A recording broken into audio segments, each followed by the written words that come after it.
You can call me Zapiro, or you can call me Jonathan, or anything like that. You can call me Zapiro. A man who's on a journey to unravel and speak the truths and put them in front of us. Very insightful, a wonderful mind and huge capacity to look at the world with a critical eye. Obviously close to my actual surname, which is Shapiro, kind of common or garden Jewish surname. But when I was at school and I was really doing cartoons, I was sort of 12, 13, and there was a sort of school hero, guy older than us who was also Shapiro, and his name was spelled the Hungarian way, like Zabo, S-Z-A-P-R-O. So the guys called me Zap. They thought I was his brother, and I thought that's a nice name for my cartoons. And then years later, my then girlfriend, who's now my wife, was watching me draw some really hectic anti-apartheid cartoon where somebody was getting shot and all that. And she says, that Zap thing is a little bit like a California surfboard label. So I thought, maybe I should pull the rest of my name in. And I did that, and that was in 1984. So I've been using it for, what's that now, 30, what are we? 30 years, yes. I thought it was really amazing, and he was really funny. He was loose, like the way he showed. You don't really, when you see a newspaper, you don't really see the cartoons in that light. I didn't study art or journalism or history or economics or politics or literature. Everything else I needed to know for cartooning I studied. No, I didn't study any of the things that you would think a cartoonist would study. Strangely, I didn't even do art at school. I was always drawing cartoons, and I started doing my first cartoon actually for my first sort of ongoing cartoon for a publication at school when I was 11 years old. But at varsity, I was worried about the army. I studied architecture. I was trying to stay out of the army. Nervous about becoming a cartoonist. So I thought I didn't really see the possibility of that back in the dark days in the 70s. And I had to regain confidence for that later. And then I sort of switched and started studying something that I thought was good, which was graphic design, but the army then did actually basically pull me out of university, and I had to go to the army, which was hectic. And I didn't carry a gun. I refused to carry a gun. So that was my first sort of act of activism. So it all kind of, my cartooning and my activism sort of eventually fused into one thing. You have to develop a really thick skin. When I started out in 1994, I really think I was what you would consider an ideologue, somebody who had an ideological position. I came very much from the struggle. I was very much in support of what the ANC did, not right or wrong. I mean, during the struggle era, there were things that I was critical of, like, for example, necklacing, but I absolutely supported where I thought the country was going, and I supported Nelson Mandela, etc., etc., etc. But even within that first year, I had to start being extremely critical, within the first couple of months, of things that government ministers were doing. And so you kind of develop, you see yourself as an opponent of certain things, but some people see you as an enemy. So I've obviously crossed politicians from every party, but more so in the last 20 years. In the old days, I was, detention without trial and all that from the apartheid regime. But when you have a new government, clearly the people in power are the ones who are most at risk of perhaps becoming corrupt, of perhaps not doing the right thing, of the ones who have the most responsibility. And some of them will become people that you target. So I've had all kinds of, I've had to just know that there are people I think one of the most painful things is doing things about Israel, doing very, very hard-hitting cartoons about Israel, being Jewish, and really slamming the state of Israel, because I treat Israel as no different from any other country that's acting in a neo-fascist way and killing lots of people unnecessarily and should be taken to the World Court of Justice. That's as an example. So there may be some Jewish people here who say, ooh, that's over the top. But then I'll cross another line tomorrow for somebody else, for a Muslim person who doesn't like me doing a cartoon of the Prophet Muhammad on a couch, which I have done, and I've got death threats for it. So, that's, if you're prepared to go where it takes you, you're going to have people after you in many different ways, sometimes physically. I think the idea of going to that army was very frightening to me, and made me really angry, and that kind of jolted me into becoming the activist that I thought I should become, but I had up to that point not become. So I was already past my university days. I mean, they pulled me out of varsity, and that kind of became my kind of catalytic moment where I became an activist. My mother is a huge inspiration, Gaby. She was an amazing woman, and I mean, she inspired a lot of my kind of artistic stuff. When I had nightmares as a child, and she knew that I liked drawing, and she asked me to draw my nightmares, which was a very, very good psychological approach. I mean, she was a kind of amateur psychologist in that way. And that helped me kind of get rid of the nightmares, but I drew some very nice drawings as well. And she used to have art classes on the grass when the Frank Joubert Art Center stopped running certain art classes. She ran art classes for all the neighborhood kids and that kind of thing. And she became a very, very well-known activist herself. There's in fact an ANC branch named after her now. The Claremont branch, this particular area that we're in, Claremont branch of the ANC is the Gaby Shapiro branch. So she was a big inspiration. So I had a great teacher in my primary school who was a guy called Alan Kenyon, who inspired my drawing, writing, inspired all of us to do whatever we were good at, and that was fantastic. And another good high school teacher. So I was lucky enough. I think every kid needs somebody good in primary school and somebody good in high school to kind of spur you on, and I did have that. So Jacob Zuma is suddenly embroiled in, he's obviously a pretender to the throne. He wants to be president, and suddenly there's some corruption charges against him to do with the arms deal. Then Shabir Sheikh, his financial advisor, is put on trial, but Jacob Zuma is not put on trial with him. Now, when you have somebody who's giving bribes, and Shabir Sheikh was duly found guilty of doing that, you should have the person who's receiving the bribes put on trial at the same time. And that mistake has really also damaged our politics. So Shabir Sheikh now has been found guilty, and this is, we don't know the verdict, all we know is the verdict. And, oopsie, sorry, there we go. The verdict, join the dots. And I always say, I used to keep everything, I still do actually, but I have all my magazines from when I was a kid, so it's not as easy as you think to do something like a join the dots thing. If you try and make one, and then you just sort of, it'll end up being a big jumble, but I had to figure out how to actually do it. So I watched my son, who was old enough to do it, I watched him actually joining these dots, which was great fun. But the thing that I found even more interesting is that there were senior people in Parliament sitting with their mailing guardian next to them, doing that. And that must have been, I would love to have seen that, but I was told about it by a number of people. So Jacob Zuma then is suddenly, as well as having this corruption cloud hanging over him, he's suddenly charged with rape as well. And this was quite a nasty case. He was, of course, acquitted. He did, though, say some very, very strange things during the trial, during cross-examination, one of which was, the most famous of which was the shower comment, where he said he'd had a shower. What did he do next? He had a shower. Why did he have a shower? To lessen his chance of infection.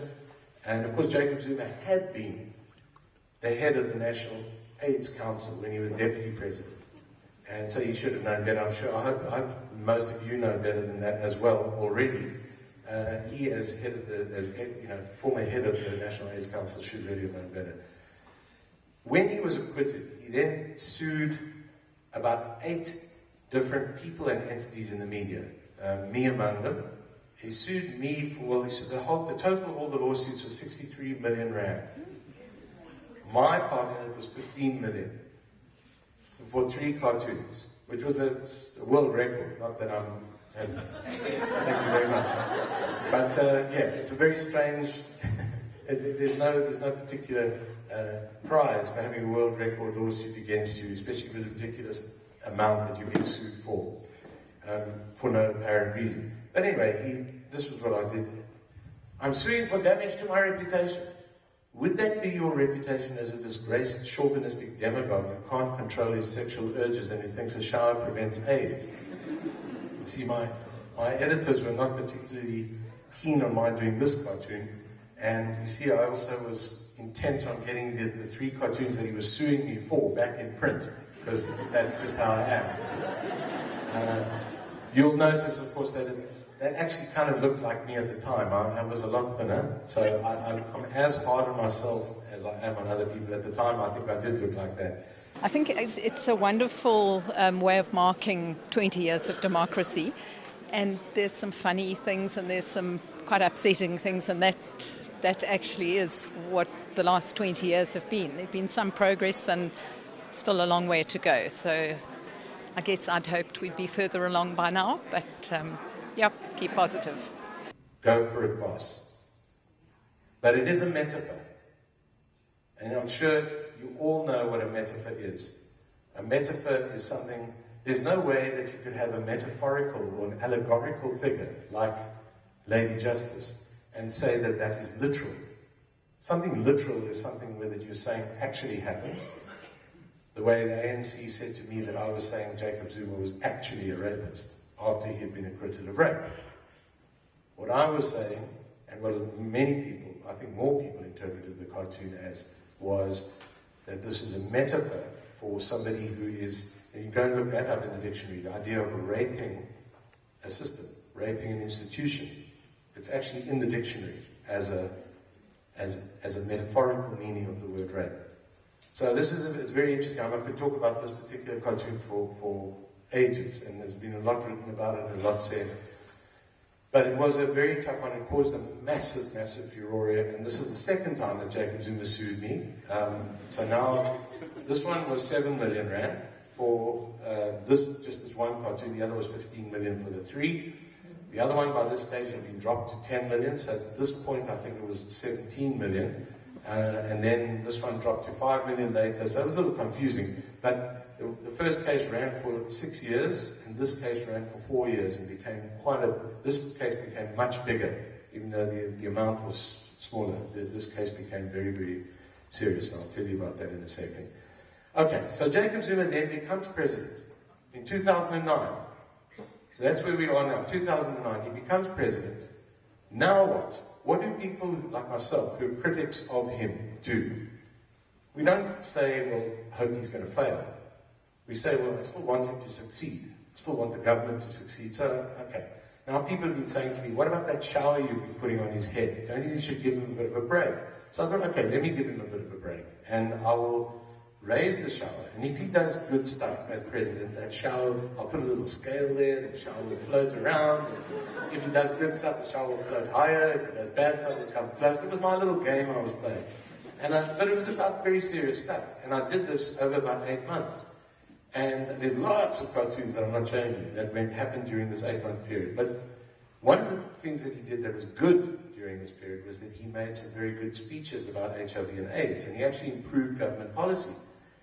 But the problem was he was breaking every single rule that he was setting for everyone else.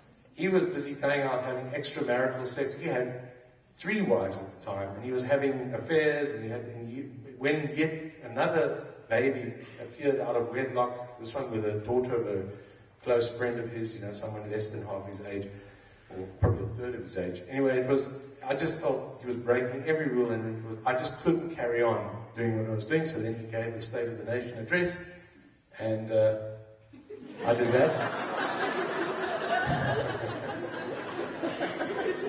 You see, there's people of every description, every sort of probably every kind of expression you had here, some sort of shocked, and some amused, some upset, some whatever.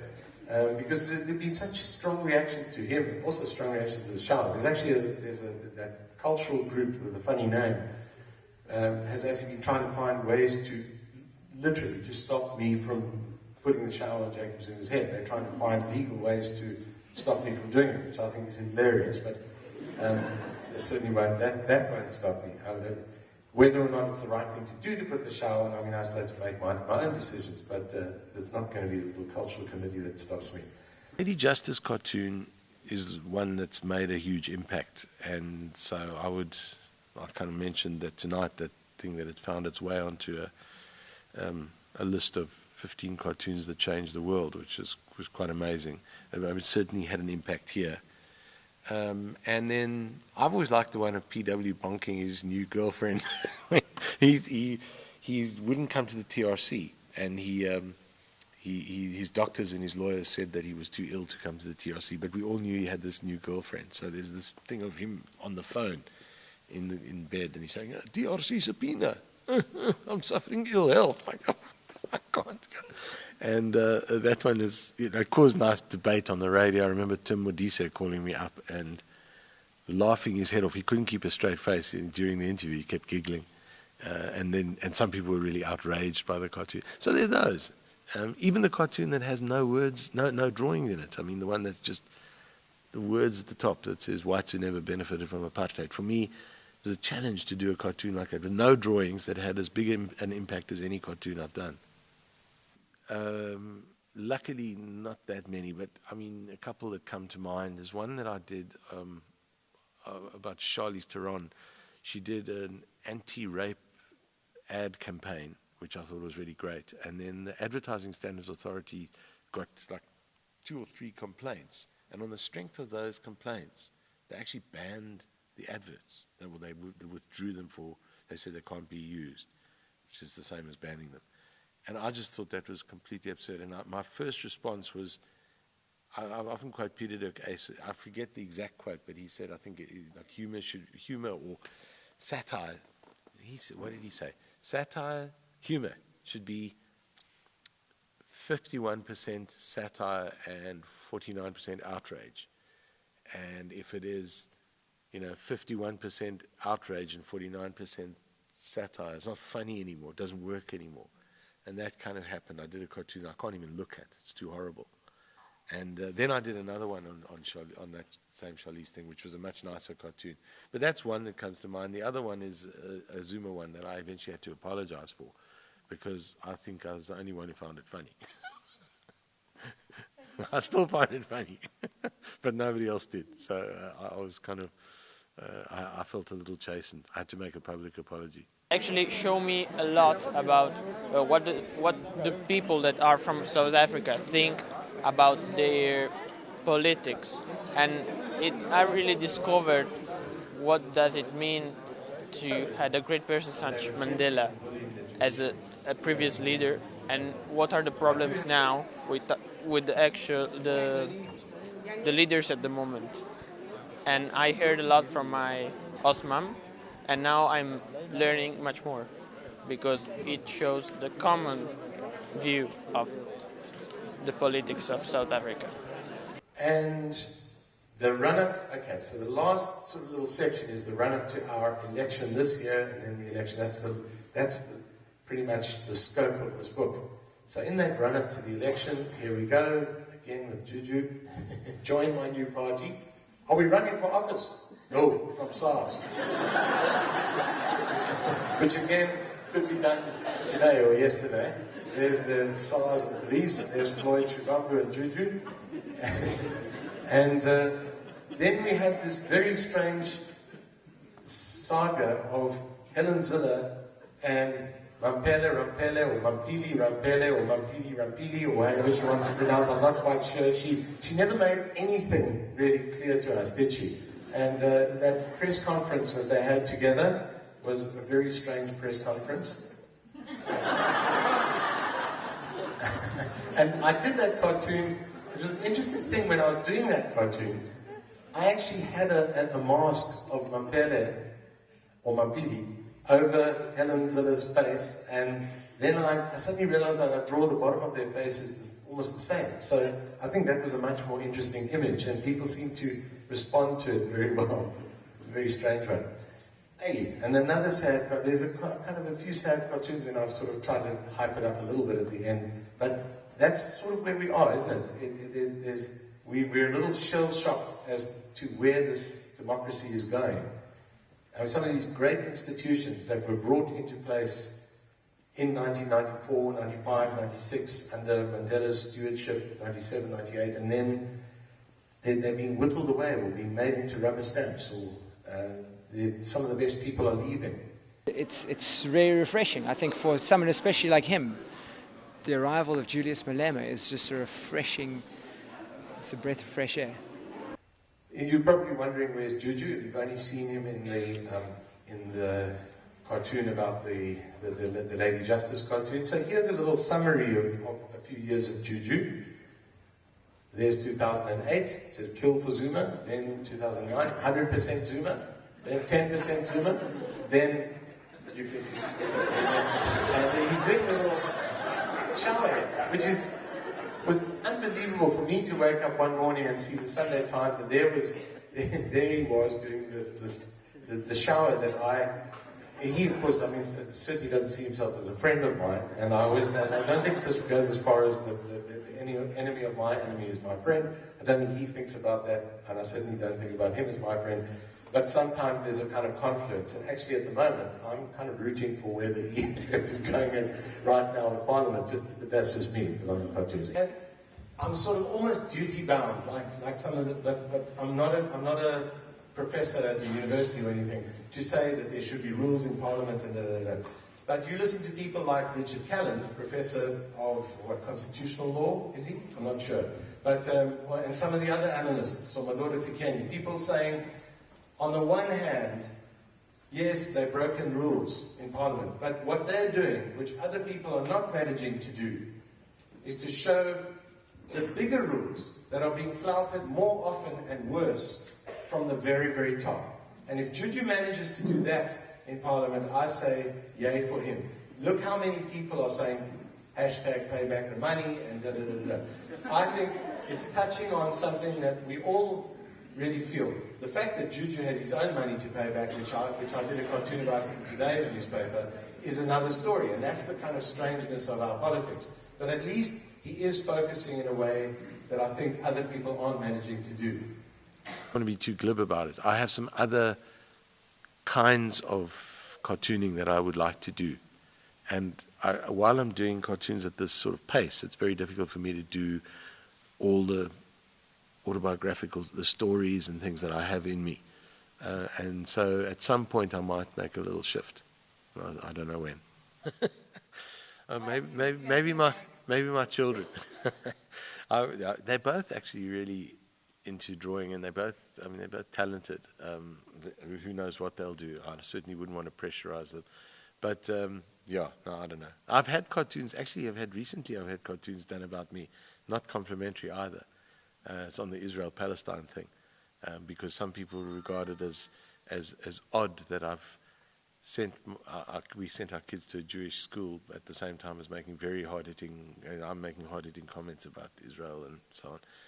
So some people find that a contradiction that they could do cartoons about, which I think is fine. It's cool.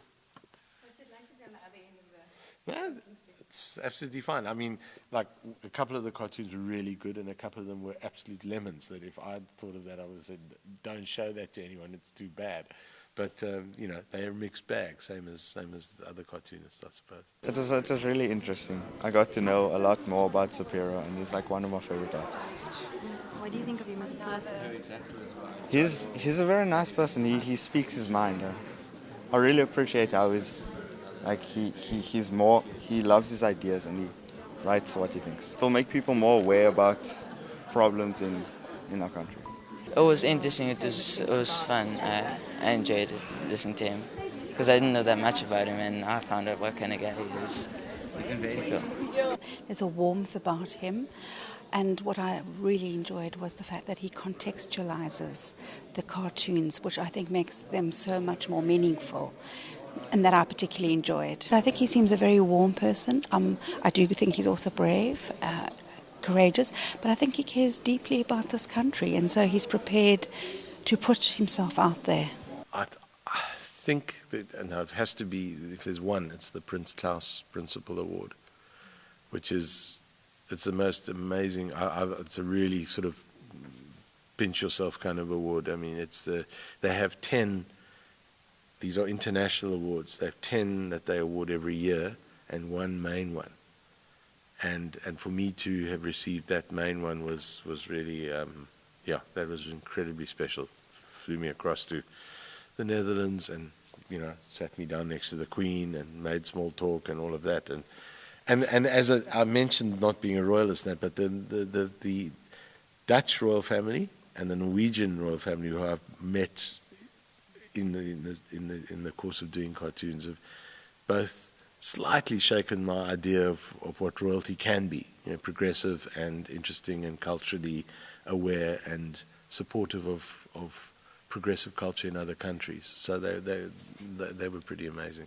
Oh, well, it was very interesting how doing something Zapiro enjoys to do, and just by fulfilling his passion, he can influence the political events of a nation. I think it's very inspiring, and it's an inspiration to all young South Africans, and it's definitely a positive ray at the end of the tunnel. Thank you. What do you think about him as a person? Oh, he's very interesting. He's actually very, I was expecting somebody maybe a little bit more pompous, but he's very down to earth, and he sounds like someone you can have a proper conversation with, and he sounds like a cool guy. I think I'm kind of naive as I sort of walk into situations. I don't take any possible threats or anything too seriously. I did have a really funny one that landed on my desk the other day. I got a note from my assistant saying, have you seen the email? And I thought, that's kind of cryptic and a little bit foreboding. I got home and there was an email. I thought, oh my goodness. And I looked at the thing and it said, I'm a fan of yours, but I've been commissioned to tell you that there's a threat on your life by some, like, cabal, something or other. And it just looked so wacky that I just started laughing. And I phoned my assistant and I said, oh, thank goodness, I thought it was one of my editors complaining about me being late for deadlines. So, yeah. The environment, the natural environment, the places that I can just, like, I'm lucky enough to live very near some of the really nice mountain walks. I mean, we can just walk on a Sunday morning. We just drive a tiny distance, or even just walk from our house, and we're on great. And I love the mountains and the beaches and all of that. That's my favorite thing. I mean, because you asked me what's my favorite thing, there's a thing that sort of goes with that. That's my least favorite thing, and that is that the natural environment of Cape Town and the demographics and the way that Cape Town has worked has meant that Cape Town is still such a separate city. And that's the part I hate the most about Cape Town. And it's like when I go to Joburg, I feel really differently. I feel there's more happening there, and that kind of real integration in a way that I like. I like the vibe. Now, Cape Town, there are places where that can happen. But yeah, so that's the flip side. I mean, the natural environment is a real contrast to that unbelievable problem of really making this a properly integrated new South African city, which it isn't. Mea culpa, I have not eaten a Gatsby. I hereby make a commitment to eat a Gatsby soon.